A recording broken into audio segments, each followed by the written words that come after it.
नमस्कार बच्चों, welcome back to my YouTube channel base of education Mantra. तो प्यारे बच्चों, आज की इस वीडियो में हम बात करने वाले हैं क्लास 9 की वर्कशीट नंबर 74 यानी कि कार्यपत्रक नंबर 74, जो कि सामाजिक विज्ञान में राजनीतिक विज्ञान से संबंधित है। और आज की इस वर्कशीट में हम चैप्टर 3 चुनावी राजनीति के तीसरे पार्ट को करने वाले हैं। यानी कि इससे पहले दो वर्कशीट में हम इस चैप्टर की दो वीडियो कर चुके हैं और ये जो हमारी वर्कशीट ये 27/1/2022 की है। अब प्यारे बच्चों, आज की इस वीडियो में हम बात करने वाले हैं कि हमारी चुनावी प्रणाली क्या है, यानी हमारे देश में चुनाव की प्रणाली क्या है या किस प्रकार से चुनाव होते हैं। तो एक एक करके हम इस टॉपिक को पढ़ने और समझने वाले हैं। तो चलिए हम देखते हैं। तो प्यारे बच्चों, लोकसभा और विधानसभा के चुनाव हर 5 साल के बाद नियमित रूप से कराए जाते हैं। यानी कि पूरे भारत के लिए जो चुनाव होते हैं वो लोकसभा के होते हैं और हर राज्य में जो चुनाव होते हैं उसे विधानसभा के नाम से जानते हैं। तो यह चुनाव एक नियमित समय के अंतराल के बाद 5 साल के लिए कराए जाते हैं। तो 5 साल बाद सभी निर्वाचित प्रतिनिधियों का कार्यकाल समाप्त हो जाता है, लोकसभा या विधानसभा भंग हो जाती है। यानी कि हर 5 साल के बाद चुनाव होता है। अब यहाँ पर हम कुछ बातों को देखते हैं कि चुनाव यानी किसे हम आम चुनाव कहते हैं, किसे हम उपचुनाव कहते हैं। यानी सभी चुनाव क्षेत्रों में, चाहे लोकसभा का हो या विधानसभा का हो या किसी भी क्षेत्र का हो, एक ही दिन या एक छोटे अंतराल में अलग अलग दिन चुनाव होते हैं। तो इस टाइप के जो चुनाव है इसे हम आम चुनाव कहते हैं। यानी लोकसभा का चुनाव है हर 5 साल के बाद होता है, एक नियमित समय अंतराल के है, भले ही उस क्षेत्र में अलग अलग दिन चुनाव कराया जाता हो। अब उपचुनाव किसे कहते हैं? जब किसी सदस्य की यानी कोई हमारा जो नेता है या प्रतिनिधि है उसकी मृत्यु हो जाती है या इस्तीफा के कारण सिर्फ किसी एक ही क्षेत्र के लिए जब चुनाव कराया जाता है तो इसे हम कहते हैं उपचुनाव। तो दोनों को याद रखेंगे क्योंकि एग्जाम में आपको अंतर पूछा जा सकता है। अब आपको ये बताना है कि निर्वाचन क्षेत्र का तात्पर्य क्या है।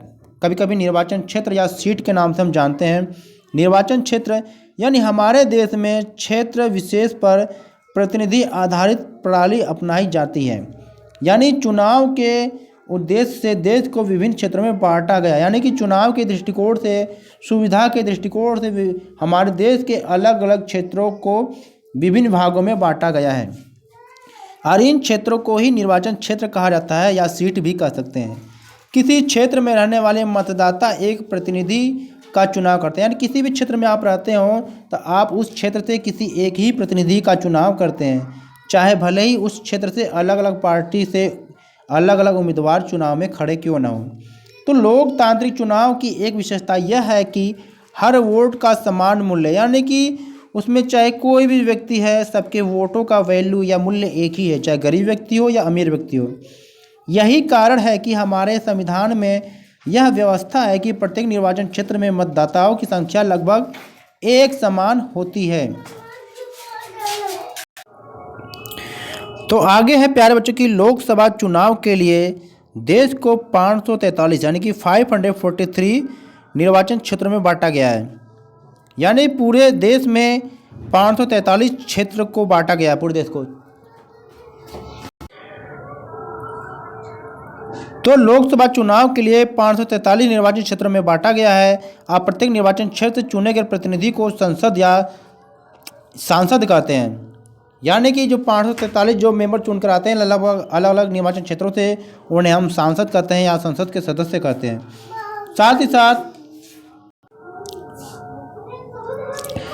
विधानसभा चुनाव के लिए प्रत्येक राज्य को क्या है, उसकी विधानसभा की सीटों के हिसाब से बांटा जाता है। यानी कि हर राज्य की विधानसभा में सीट अलग अलग है।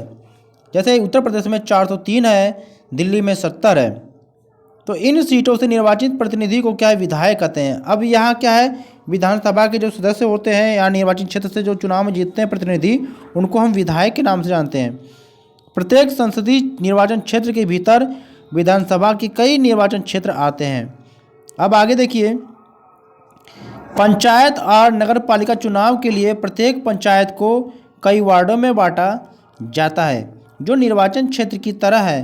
प्रत्येक वार्ड से पंचायत या नगर पालिका के लिए एक सदस्य का चुनाव होता है। यानी कि इस तरह के जो चुनाव है आप देखते हो नगर पालिका में या किसी गांव में यानी एमसीडी का चुनाव होता है, यह राज्य के चुनाव से संबंधित है या पूरे देश के चुनाव से संबंधित है। तो आप इन सब को आप देखते हो। आगे देखिए प्यारे बच्चों कि कई बार क्या है इन निर्वाचन क्षेत्रों को हम सीट के नाम से भी जानते हैं, क्योंकि हर क्षेत्र संसद या विधानसभा की एक सीट का प्रतिनिधि करता है, इसलिए हम अक्सर सीट के नाम से जानते हैं। अब क्या है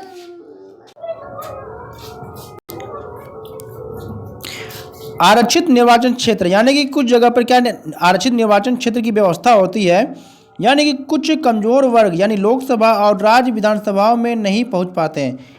यानी कुछ ऐसे भी जो लोग हैं जो लोकसभा और राज्य विधानसभाओं में उनको आरक्षण नहीं मिलता है, यानी उनके पास दूसरों के खिलाफ चुनाव लड़ने और जीतने के लिए आवश्यक संसाधन, शिक्षा और संपर्क नहीं हो सकता है।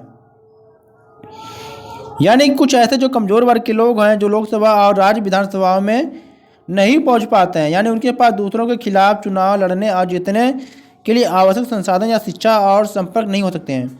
जो प्रभावशाली और साधन संपन्न हैं वे चुनाव जीतने से रोक भी सकते हैं। यदि ऐसा होता है तो हमारी संसद और विधानसभाओं में हमारी जनसंख्या के एक बड़े वर्ग की आवाज़ नहीं पहुंच पाएगी, जिससे हमारा लोकतंत्र कमज़ोर हो जाएगा।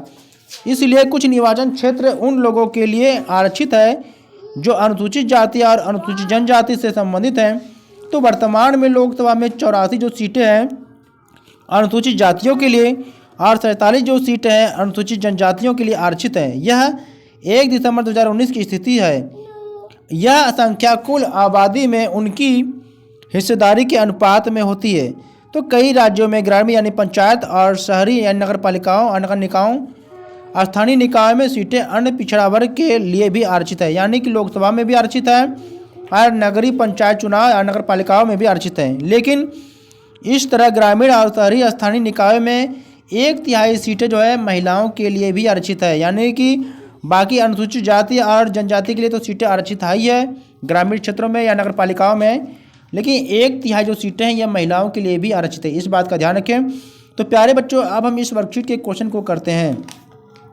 तो प्यारे बच्चों पहला क्वेश्चन है कि आम चुनाव और उपचुनाव में क्या अंतर है। तो बहुत ही स्पष्ट है कि आम चुनाव यानी कि पूरे देश में सभी क्षेत्रों में एक ही दिन या छोटे अंतराल में अलग अलग चुनाव होते हैं, तो इसे हम आम चुनाव कहते हैं। उपचुनाव क्या है प्यारे बच्चों, जब किसी प्रतिनिधि की मृत्यु या इस्तीफे के कारण, यहाँ पर आपको ये लिखना चाहिए इस्तीफा,